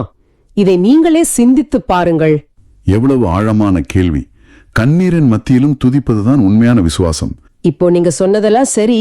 சிட்டுக்குருவியை விட நாம மேலானவர்கள், முடி கூட எண்ணப்பட்டிருக்கு, ஆண்டவர் ஒரு வீரனை போல நம்மை காக்குறாரு. ஆமா, இவையெல்லாம் அருமையான உண்மைகள். ஆனா இங்கே ஒரு பெரிய முரண்பாடு இருக்கிறதே. என்ன முரண்பாடு? ஆண்டவர் நம்ம மீது இவ்வளவு அக்கறை வச்சிருக்கிறார்னா எரேமியா ஏன் அந்த துரோகத்தை சந்திக்க வேண்டும்? ஏன் இந்த உலகத்துல மரணமும் பாவமும் துன்பமும் முதல்ல வந்துச்சு? எல்லாருக்கும் வரக்கூடிய கேள்வி இது. எல்லாம் வல்ல ஆண்டவர் எல்லாவற்றையும் சரியாக படைத்திருக்கலாமே, நாம் ஏன் இவ்வளவு போராட வேண்டியிருக்கு? நீங்க கேக்குறது மனித குலத்தின் ஆக பெரிய கேள்வி. இது ஒரு இருப்பு சார்ந்த தத்துவார்த்தமான போராட்டம். இதுக்கு விவிலியம் என்ன பதில் சொல்லுது? திருத்தூதர் பவுல் 2ஆம் வாசகத்துல, அதாவது ரோமையருக்கு எழுதிய திருமுகத்தில் 5, 12, 15 வேர்களை பற்றி பேசுறாரு. ஒரே ஒரு மனிதன் வழியாய் பாவம் இந்த உலகத்தில் நுழைந்தது, அந்த பாவத்தின் வழியாய் சாவு வந்தது அப்படின்னு அவர் சொல்றாரு. அந்த ஒரு சொட்டு விஷம் போல ஆதாம் மூலமா பாவம் உள்ளே வந்து அதோட விளைவான மரணம் எல்லாரையும் கவ்விக்குச்சு. பாவங்கிறது ஏதோ ஒரு தனிப்பட்ட நபரோட சின்ன தப்பு அப்படிங்கிற எல்லையை தாண்டி எப்படி ஒட்டுமொத்த மனித குலத்தோட நிலையையே மாற்றி அமைத்தது அப்படிங்கறத இது காட்டுது. இங்கதான் எனக்கு ஒரு மிகப்பெரிய கேள்வி வருது. இதை கேட்டுட்டு இருக்கிற உங்களுக்கும், அதாவது நம்ம நேயர்களுக்கும் இதே சந்தேகம் வந்திருக்கலாம். சொல்லுங்க, என்ன கேள்வி அது? நீங்க சொன்ன மாதிரி ஒரு சொட்டு விஷம் தொட்டியை கெடுத்துருச்சு, சரி. ஆனா அந்த விஷத்தை கலந்தது நான் இல்லையே. ஆதாம் ஏதோ ஒரு கட்டளைய மீறினாரு, அவர் ஒரு தவறு செஞ்சாரு. ஆமா, அதுக்கு நான் ஏன் பலியாகணும்? ஒருத்தர் செஞ்ச தப்புக்கு நாமெல்லாம் ஏன் தண்டனை அனுபவிக்கணும்? இத கேக்குறதுக்கு கொஞ்சம் நியாயம் இல்லாத மாதிரி தெரியலையா? இது ரொம்ப இயல்பான கேள்விதான். பலரும் இத ஒரு தலைமுறை கடன் மாதிரியோ அல்லது ஒருத்தர்கிட்ட இருந்து பரவுற வைரஸ் தொற்று மாதிரியா நினைச்சு குழம்பி போறாங்க. ஆமா, எனக்கும் அப்படி ஒரு எண்ணம் இருக்கு. இன்னும் அடுத்துறதான் நாம பாவத்தை வெறும் ஒரு சட்டமீறல் அப்படிங்கிற கோணத்துல பாக்குறது தவிர்க்கணும். பாவம்ங்கிறது டிராபிக் சிக்னலை மீறி வண்டியை ஓட்டுறது மாதிரியான ஒரு சாதாரண தப்பு கிடையாது. ஓ, அப்போ அது என்ன? அது மனித இயல்புலேயே ஏற்பட்ட ஒரு ஆழமான முறிவு. இத சுலபமா புரிஞ்சுக்க ஆதாம ஒட்டுமொத்த மனித குலத்தின் வேர் அப்படின்னு வச்சுக்குவோம். சரி, ஒரு மரத்தோட வேர். ஆமா, ஒரு பெரிய மரத்தோட வேர்ல விஷம் பாய்ந்தா என்ன ஆகும்? அது மரத்தோட தண்டு, கிளைகள், இலைகள், கனிகள்னு எல்லாத்துக்குமே பரவிடும் தானே? ஒரு நிமிஷம், அப்போ நாம எல்லாம் அந்த மரத்தோட கிளைகள்னு சொல்றீங்களா? எக்ஸாக்ட்லி. நாம நேரடியாக அந்த விஷத்தை குடிக்கலனா கூட வேர்ல இருந்து வர்ற அந்த நச்சுத்தன்மை வாய்ந்த சாற்றத்தான் நாமும் குடித்து வளர்கிறோம், அப்படிதானே? ரொம்ப சரியா புடிச்சீங்க. அந்த சாறு தான் நமது மனித இயல்பு. வேர்ல இருந்து வர்ற இயல்பையே நாம வாங்குறோம். ஆதாம் செஞ்ச தப்ப நாம நேரடியாக செய்யலனா கூட அந்த வீழ்ச்சி அடைந்த உடைந்த மனித இயல்பை நாம சொந்தமாக்கிக்கிறோம். ஓ, இப்ப புரியுது. இங்க மரணம் அல்லது சாவு அப்படிங்கிறது ஏதோ உடல் அளவுல நாம இறப்பது மட்டும் கிடையாது. அது கடவுள் கிட்ட இருந்து ஏற்படும் ஆன்மீக பிரிவினை. அந்த சாவு மனிதர்களை ஆட்சி செய்ய தொடங்கியதுன்னு பவுல் சொல்றாரு. இது நீங்க சொல்லும் போது எனக்கு ஒரு நவீன கால உதாரணம் ஞாபகத்துக்கு வருது. என்னது அது? ஒரு கம்ப்யூட்டர் இருக்குன்னு வச்சுப்போம். அதோட ஆபரேட்டிங் சிஸ்டத்துல ஆரம்பத்திலே ஒரு வைரஸ் வந்துருச்சுன்னா அந்த சிஸ்டத்துல நீங்க என்ன புதுசா சாஃப்ட்வேர் போட்டாலும் அதுவும் சேர்ந்து கரெக்ட் ஆகிடுது தானே? கண்டிப்பா, சிஸ்டமே வீணாயிடும். அது மாதிரி மனிதர் இயல்புங்கிற அந்த ஆபரேட்டிங் சிஸ்டத்தையே ஆதாமின் வீழ்ச்சி கரப்ட் செஞ்சிருச்சு. அதனாலதான் மனிதர்களாகிய நமக்குள்ள இயல்பாகவே தப்பு செய்யக்கூடிய ஒரு தூண்டுதல் இருந்துகிட்டே இருக்கு. மிக அருமையான ஒப்பீடு. கரப்டான சிஸ்டம் எப்படி எல்லாத்தையும் பாதிக்குமோ அப்படிதான் பாவமும் மனிதனோட சிந்தனை, செயல் எல்லாத்துலயும் ஊடுருவிடுச்சு. ஆமா, இது தொடர்ந்து பவுல் அடுத்த கட்டத்திற்கு நகரும்போது ஒரு ஆழமான வாதத்தை முன்வைக்கிறாரு. என்ன சொல்றாரு? திருச்சட்டம் தரப்படும் முன்பும் உலகத்துல பாவம் இருந்தது, ஆதாம் முதல் மோசே வரை வாழ்ந்த மக்கள் மீதும் சாவு ஆட்சி செஞ்சது அப்படின்னு 13-14 வசனங்கள்ல குறிப்பிடுறாரு. இந்த இடம் எனக்கு பெரிய குழப்பத்தை ஏற்படுத்துது. ஏன், என்ன குழப்பம்? மோசே மூலமா திருச்சட்டம் கொடுக்கப்படுறதுக்கு முன்னாடியே மரணம் ஏன் மனிதர்களை ஆட்சி செய்யணும்? சட்டம் இல்லாத காலத்துல மக்கள் தங்களை அறியாமலே அந்த வைரஸால பாதிக்கப்பட்டிருந்தாங்களா? இது ஒரு மருத்துவ உதாரணத்தின் மூலமா நம்ம பார்க்கலாம். ஒருத்தருக்கு உடம்புல ஏதோ ஒரு கடுமையான நோய் இருக்குன்னு வச்சுக்குவோம். சரி, அவருக்கு அடிக்கடி மயக்கம் வருது, உடல் வலிக்குது, ஆனா அவருக்கு என்ன நோய்னு தெரியல. அவர் மருத்துவரிடம் சென்று ஒரு முழுமையான ஸ்கேன் எடுக்கிறாரு. அந்த ஸ்கேன் ரிப்போர்ட்ல அவருக்கு இருக்கிற நோய் உறுதியாகுது. ரிப்போர்ட் வந்து புதுசா அந்த நோயை உருவாக்கல, மாறாக அந்த நோய் அங்கே இருக்குங்கிறத வெளிச்சம் போட்டு காட்டியது, அப்படிதானே? 100% உண்மை. சட்டம்ங்கிறது ஒரு கண்ணாடி மாதிரி. அது பாவத்தை அடையாளம் காட்டுச்சே தவிர பாவத்தை புதுசா படைக்கல. ஓ, கரெக்டான விளக்கம். சட்டம் இல்லாத காலத்திலயும் காயின் ஆபேல கொலை செஞ்சான். நோவா காலத்துல வன்முறை பெருகுச்சு. சட்டம் அவங்கள தீர்ப்பிடுறதுக்கு முன்னாடியே பாவம் என்னும் நோய் அவங்கள அழிச்சுக்கிட்டு தான் இருந்துச்சு.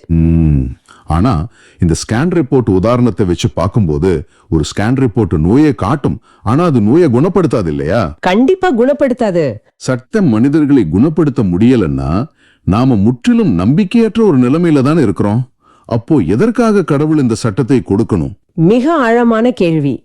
திருச்சட்டத்தோட நோக்கமே மனிதர்களை தங்களோட இயலாமையை புரிய வைக்கிறது தான். என்னால் என் சுய பலத்தால் இந்த நோயை குணப்படுத்தி கொள்ள முடியாது, எனக்கு வெளியிலிருந்து ஒரு மீட்பர் தேவை அப்படிங்கிற தாகத்தை மனிதனுக்குள் உருவாக்குறது தான் சட்டத்தின் முதன்மை நோக்கம். வாவ், ரொம்ப ஆழமான கருத்து இது. இந்த இயலாமையின் உச்சத்தில் தான் பவுல் ஒரு வியக்கத்தக்க வார்த்தைய பயன்படுத்துறாரு. ஆதாம் வரவிருந்தவருக்கு முன்னடையாளமாய் இருக்கிறார் அப்படின்னு சொல்றாரு. இந்த வரியை நான் படிக்கும்போது எனக்கு பெரிய ஆச்சரியம் வரும். ஒரு தோல்வி அடைந்த மனிதன், உலகத்துல பாவத்தையும் மரணத்தையும் கொண்டு வந்த ஒரு மனிதன் எப்படி உலகை மீட்க போகும் இயேசுவுக்கு ஒரு முன்னடையாளமா இருக்க முடியும்? இங்கேதான் நம்ம பிரதிநிதித்துவ முறை, அதாவது ஃபெடரல் ஹெட்ஷிப் அப்படிங்கறத புரிஞ்சுக்கணும். கடவுள் மனித குலத்தை தனித்தனி தீவுகளா பார்க்கல, ஒட்டுமொத்த மனித குலத்தையும் ஒரு கூட்டமைப்பா பார்க்கறாரு. ஓ, கூட்டமைப்பா? ஆமா, ஆதாமும் இயேசுவும் தங்களின் குணாதிசயங்களில் ஒன்றுபட்டவர்கள் கிடையாது, ஆனா அவங்க செயல்பட்ட முறையில் ஒன்றுபட்டவர்கள். அதாவது ஒரே மனிதனின் செயல் அனைவர் மீதும் தாக்கத்தை ஏற்படுத்துகிறது அப்படிங்கிற அந்த பிரதிநிதித்துவ முறைதான் இருவரையும் இணைக்கும் புள்ளி. அப்போ ஆதாமுடைய அந்த பிரதிநிதித்துவ நிலை வீழ்ச்சியில முடிஞ்சது. அவர் முதல் பிரதிநிதியாக இருந்து தோற்று போனார். அதே போல இயேசு கிறிஸ்து புதிய பிரதிநிதியாக வந்து அந்த வீழ்ச்சியை சரி செய்றாரு. எக்ஸாக்ட்லி. இது நினைச்சு பார்க்கும்போது எனக்கு ஒரு தெளிவு கிடைக்குது. ஒருவேளை ஒவ்வொரு மனிதனும் தனித்தனியாக சோதிக்கப்பட்டிருந்தா நாம அனைவருமே ஒவ்வொருவராக விழுந்திருப்போம். ஆனா ஒரே ஒரு பிரதிநிதி மூலம் மீட்பை வழங்குவதற்காகவே கடவுள் அந்த முறையை தேர்ந்தெடுத்திருக்கிறாருன்னு தோணுது. உங்க சிந்தனை மிகச் சரியானது. ஆனா பவுல் இதோடு நிறுத்திவிடல. 15வது வசனத்திற்குள் நுழையும் போது அவர் ஒரு மாபெரும் திருப்பத்தை ஏற்படுத்துறாரு. என்ன திருப்பம்? அந்த இருவரையும் ஒப்பிட்டு விட்டு உடனே அவர், ஆனால் குற்றத்தின் தன்மை வேறு, அருள்கொடையின் தன்மை வேறு அப்படின்னு ஒரு முத்தாய்ப்பான வரிய வைக்கிறாரு. ஆமா, அந்த வசனத்தை படிக்கும் போதே மனசுக்குள்ள ஒரு பெரிய நிம்மதி வருது. ஒருவர் செய்த குற்றத்தால் பலரும் இறந்தனர், ஆனால் கடவுளின் அருளும் இயேசு கிறிஸ்து என்னும் ஒரே மனிதரின் வழியாய் வரும் அருள் நொடையும் பலருக்கும் மிகுதியாய் கிடைத்தது. இங்கே பவுல் ஆதாமையும் இயேசுவையும் தராசின் 2 தட்டுகள்ல வைக்கிறாரு. ஆனா அந்த தராசு சமமா நிக்கல. கண்டிப்பா சமமா நிக்காது. ஏன்னா இது ஒரு சரிசமமான போட்டி கிடையாது. அதோட வித்தியாசத்தை விளக்க பவுல் மிகுதியாய் கிடைத்தது அப்படிங்கிற வார்த்தையை பயன்படுத்துறாரு. கிரேக்க மூல மொழியில இதுக்கு அர்த்தம் இன்னும் எவ்வளவோ அதிகமாக, அதாவது கணக்கிட முடியாத அளவுக்கு பெரியது என்பதாகும். ஓ அப்படியா? ஒரு சொட்டு விஷத்தை ஒரு சொட்டு நல்ல தண்ணியால நீக்கிட முடியாது. அதுக்கு பதிலா அவர் ஒரு பிரம்மாண்டமான அருவியையே பாயச் செய்தார். கரெக்ட். அந்த அருவியோட வெள்ளத்துல விஷம் எங்க காணாம போச்சுன்னே தெரியாத அளவுக்கு அடித்து செல்லப்பட்டு விட்டது. அது போலதான் இயேசுவின் அருள் கொடையும். அது ஏதோ பாவத்திற்கு சமமான மாற்று மருந்து கிடையாது. பாவத்தை முழுமையா மூழ்கடிக்கும் ஒரு மாபெரும் கடல். அளப்பரிய விளக்கம். அருள்ங்கிறது வெறும் மன்னிப்பு மட்டும் கிடையாது. அது மனிதனை அதற்கும் மேலான கடவுளின் பிள்ளைகள் என்ற மாபெரும் அந்தஸ்துக்கு உயர்த்துது. ஆதாமால் நமக்கு கிடைத்த இழப்பை விட இயேசுவால் நமக்கு கிடைத்த லாபம் கற்பனை செஞ்சு பார்க்க முடியாத அளவு பெரியது.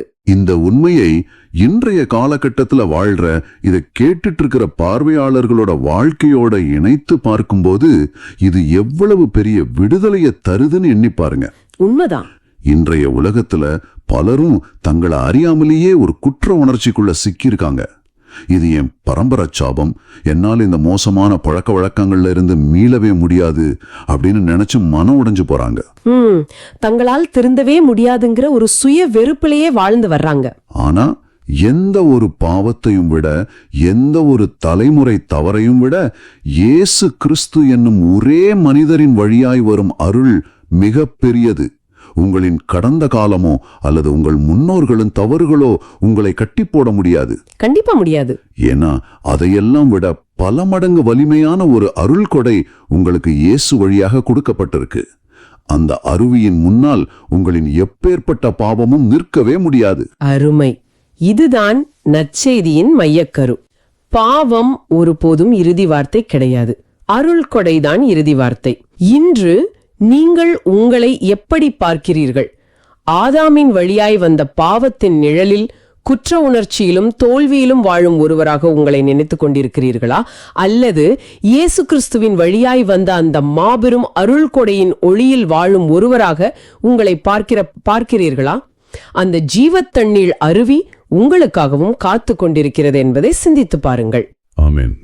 ஆமா, நம் பலவீனங்களை அவரிடம் கொண்டு செல்ல நாம் அஞ்ச வேண்டியதில்லை.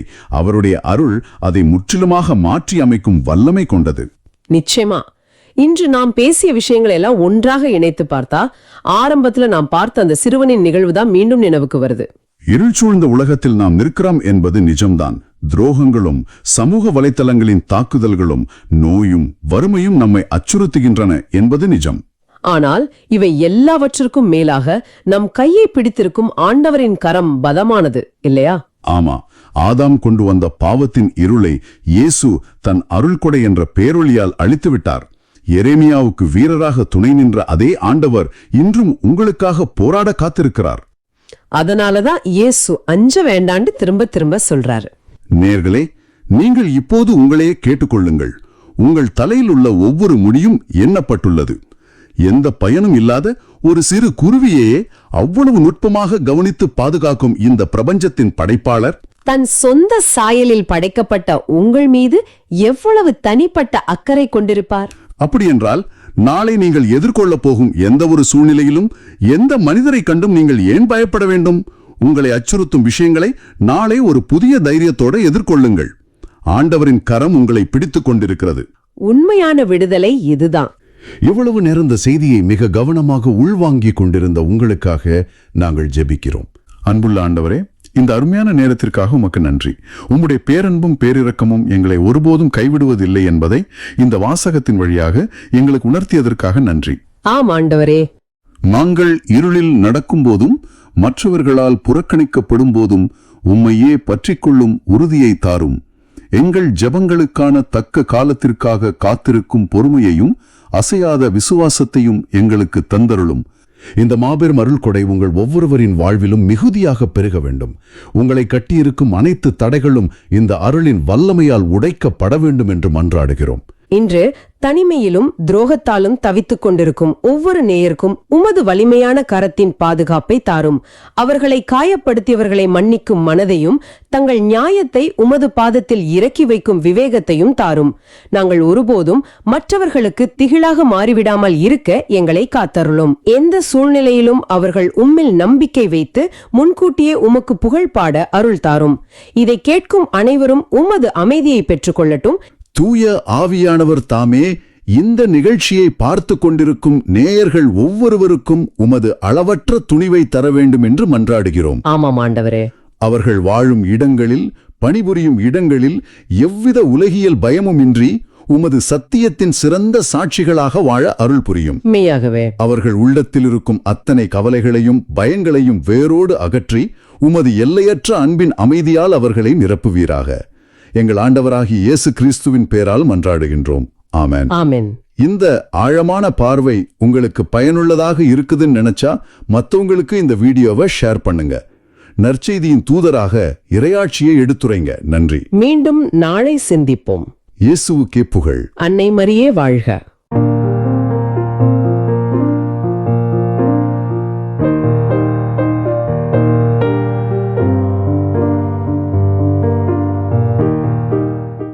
நீங்கள் காண்பவற்றை காணும் வாய்ப்பை பெற்றோர் பேறு பெற்றோர். ஏனெனில் பல இறைவாக்கினர்களும் அரசர்களும் நீங்கள் காண்பவற்றை காண விரும்பினார்கள், ஆனால் அவர்கள் காணவில்லை. நீங்கள் கேட்பவற்றை கேட்க விரும்பினார்கள், ஆனால் அவர்கள் கேட்கவில்லை என நான் உங்களுக்கு சொல்கிறேன்.